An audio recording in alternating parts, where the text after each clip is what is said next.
Virginia, wrote something that I thought was real inspiring about an oath of office. He wrote that it's an honor to serve one's community as a local government official, regardless of the capacity in which one serves. The administration of the official's duties will have a significant effect on the official's community.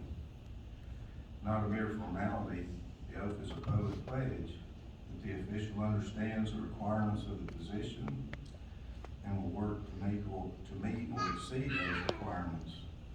The oath is an important ceremonial gesture signifying the official start of one's term in office. Importantly, it's a means for the official to make a public commitment to those duties, responsibilities, and obligations associated with holding public office. So today it's my duty and it's my pleasure to administer the oath of office to Crystal Bice as the next judge for the juvenile court, the Tallapoosa Circuit. Before we administer the oath, I just wanted to take a moment, do a couple of things. Crystal, do you have any family or friends you want to introduce or acknowledge? Yeah, absolutely. This whole front row here is my family. I have my daughter Riley. I have my cousin there, Samantha, she may. My brother-in-law Barry, she may. My sister Carol, she may. And this is Sandra Key, who is with my dad, Lester Harmon, sitting here. We have Taylor and Maggie, she may, my nephews. And then right behind them we have Megan and Gerald Shoemake, also my nephews with my cousin Jack, we call him. Right. I also have my husband's back there, Jason's back there with his dad, Gilbert Bice, and his sister, Jennifer Bice. Well, welcome to all of you. I know y'all have to be exceedingly proud of Crystal and her journey here. I know we have some public officials here. I don't want to miss anybody, and maybe if I start calling names, but if you're a public official, you want to just stand so we can recognize your presence. Public officer, government office holder, we have Jack Brown, DA, and Chief Assistant Jason Smith, Christy Garner, and Jason Baines, our Chief Deputy, Deputy Chandler, Blackman, and Ben Birch, I see he's here. You didn't stand. No. That's okay. I'll pick on you anyway. I hope I didn't miss anybody. But I want to take just a moment. A lot of times, the juvenile court is hidden, I guess, not quite as much as it used to be, but not a lot of folks, let me say it another way, those that tend to work in juvenile court, it's a fairly small universe, and that's probably too big a word for it, but anyone who's served in the juvenile court and studied and trained in that field of endeavor has probably heard the name Judge Leonard Edwards, who served in California for about 20 years, and he's become a trainer of judges, and I got to sit under one of his sessions in Athens a few years ago, but 20 years ago he wrote an extensive article on the Juvenile and Family Court Journal, or for the Family Court and Juvenile Court Journal on the role of the juvenile court judge, and I promise I'm not going to read that whole article to you. It's 25 pages, but I just felt like I should make some observations that he shared that are worth acknowledging because they underscore the solemn and weighty responsibilities that Crystal Bice is about to shoulder. And he writes, the most important person in the juvenile court is the juvenile court judge, who holds a unique role that includes many non-traditional functions. And by saying that, I don't think he's saying, I'm certainly not saying that everyone else who works in that field is not important. They all have very important roles that if they're not done, the whole system grinds to a halt. But I think when I get to the end of this, you'll understand why he says this and why I think it bears repeating. But the role of the juvenile court judge combines judicial, administrative, collaborative, and advocacy components. The judge must determine issues such as whether certain facts are true, whether a child should be removed from a parent, what types of services should be offered to the family, whether the child should be returned to the family and the community or placed permanently in another setting. The Clearly, these are critical decisions, not only for the family before the court, but also for society. Given the importance of the family in the United States, such determinations have profound implications for the manner in which families will survive. Juvenile court judges are the gatekeepers for systems which incarcerate society's youth and place society's children in foster care. Their decisions provide a measure of our society's confidence in the viability of the family. Moreover, the attitude of the juvenile court judge will significantly influence the manner in which others view children before the court. An exchange in the Manhattan Family Court reflects one way in which the court can have an impact upon the care of children. The father's attorney in a specific case commented on the conditions in the home for 17 adopted children, which included the smell of urine, limited food, poor lighting, and no bed sheets. That lawyer said to the presiding judge, "Well, it may not be the best of care out in Nassau County, but the children are surviving, they're doing okay." The presiding judge responded, "I don't want the children to survive, I want them to thrive."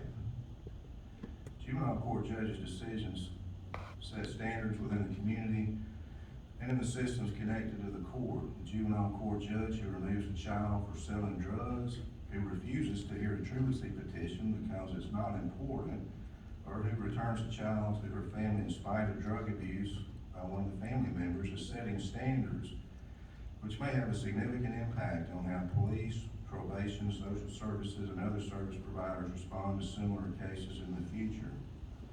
So unless an appellate court overturns these decisions, the standards set in juvenile court will remain as the community standards for these types of cases.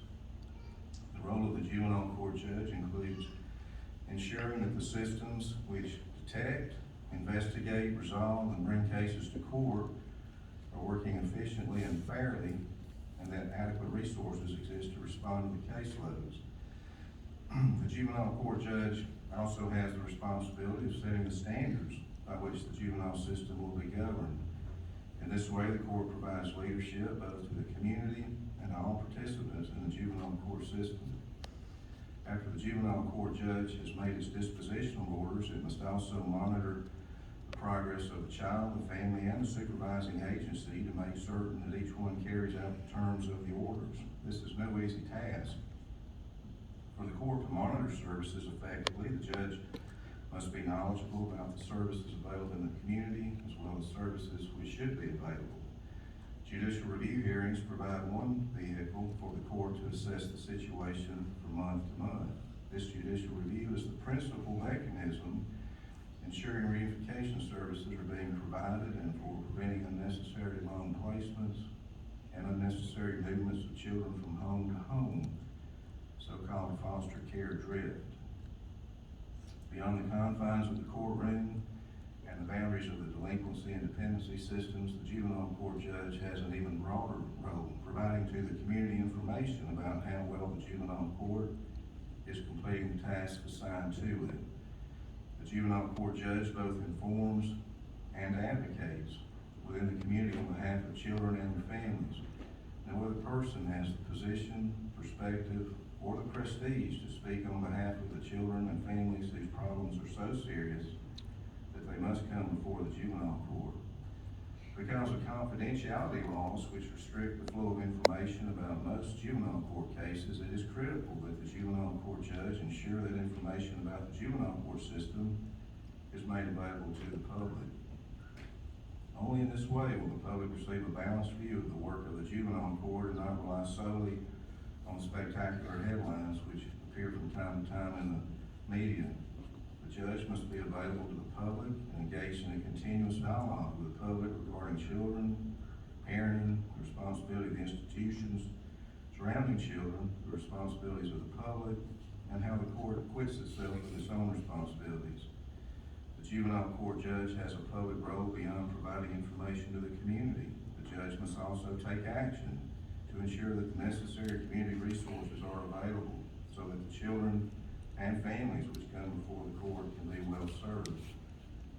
This may be the most untraditional role for the juvenile court judge, but it may well be the most important. A successful juvenile court judge must be competent, interested, work within a judicial system that has clear goals, and it gives sufficient resources to complete the work of the court and has sufficient training to understand and implement the unique tasks that the job demands.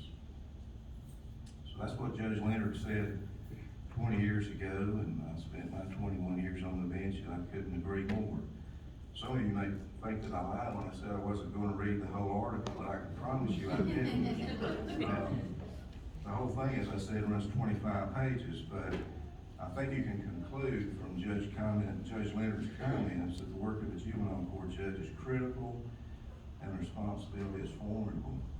So, after having the opportunity to meet Crystal and to look over her personal and professional accomplishments and to speak with folks with whom she's worked in both the state and the federal court systems, Judge Roper and I are confident that Crystal Harmon Bice has what it takes to fulfill this critical role in our court system and in our community.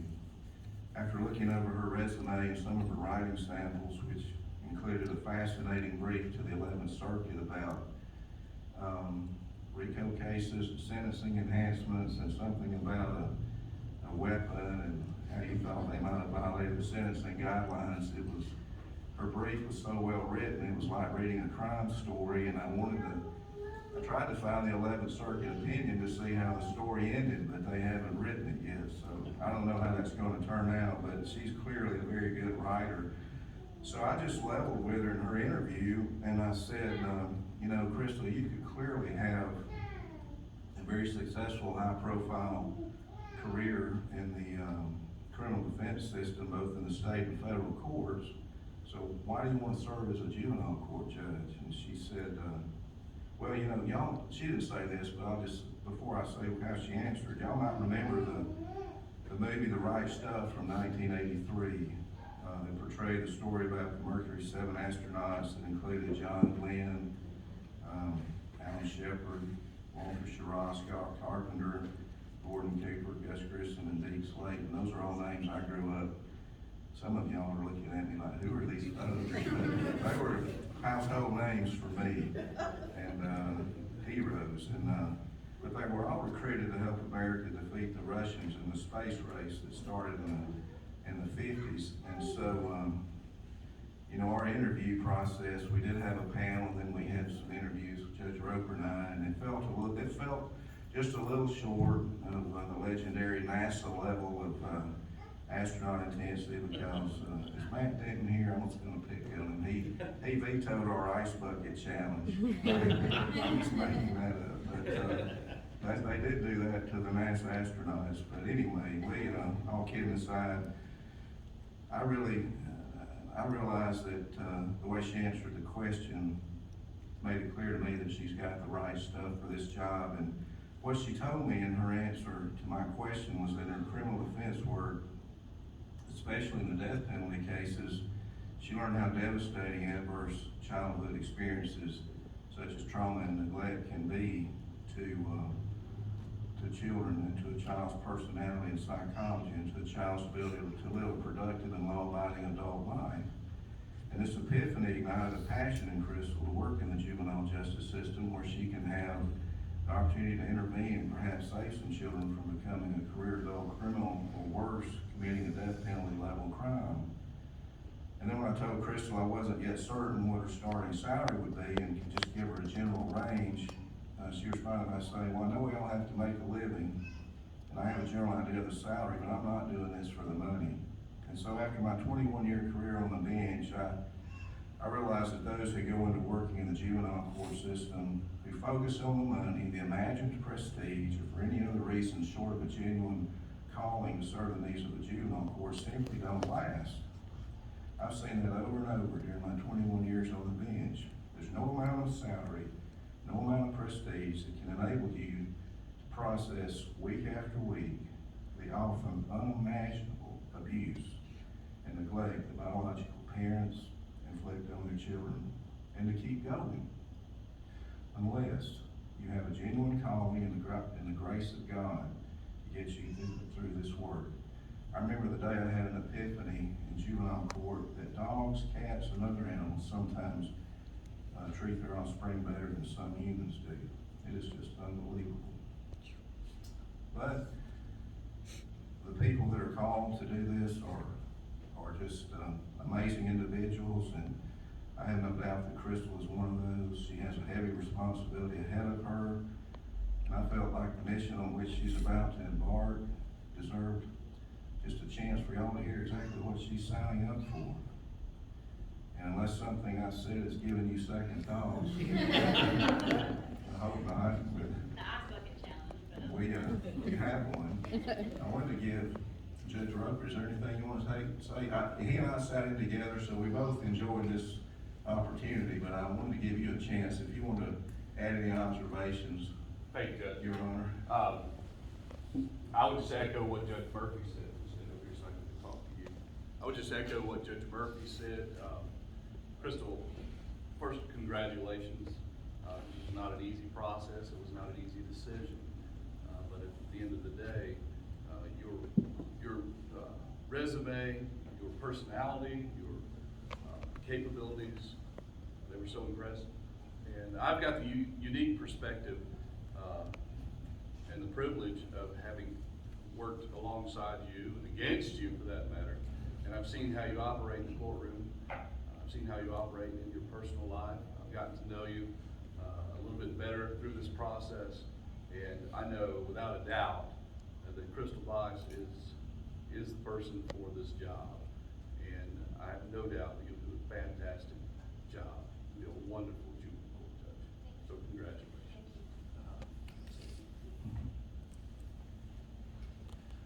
Would you have some family, friends you want to stand with you when you take the oath? Jason? You're welcome to Riley? have as many as you want to stand. I don't know if Riley will come up here. Come on.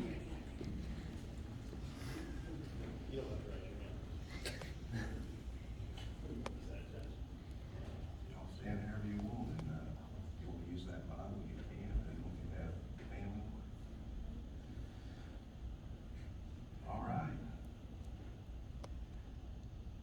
If you'll repeat after me, I, Crystal H. Bice, swear or affirm I, Crystal H. Bice, swear or affirm that I will administer justice that I will administer justice without respect to person, without respect to person, and do equal rights to the poor and the rich, and do equal rights to the poor and the rich, and that I will faithfully and impartially discharge and perform that I will faithfully and impartially discharge and perform all the duties incumbent on me all the duties incumbent upon me as judge of the juvenile court for the Tallapoosa Judicial Circuit, as judge of the juvenile court of the Tallapoosa Judicial Circuit, according to the best of my ability and understanding, according to the best of my ability and understanding, and agreeably to the laws and Constitution of this state, and agreeably to the laws and the Constitution of the state, and the Constitution of the United States. and the Constitution of the United States. I do further solemnly swear and affirm I do further solemnly swear and affirm that I'm not the holder of any unaccounted for public money that I am not the holder of any unaccounted for public money due to this state or any political subdivision or authority thereof, due to this state or any public subdivision thereof.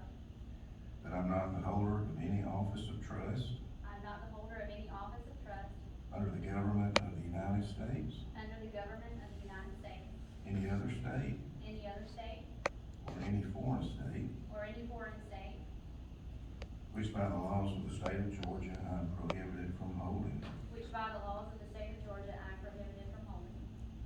that I'm otherwise qualified to hold said office I am otherwise qualified to hold said office according to the Constitution and laws of Georgia, according to the Constitution and the laws of Georgia, and I'll support the Constitution of the United States and of this state, and I will support the Constitution of the United States and this state. so help me God. So help me God. Congratulations. Thank you.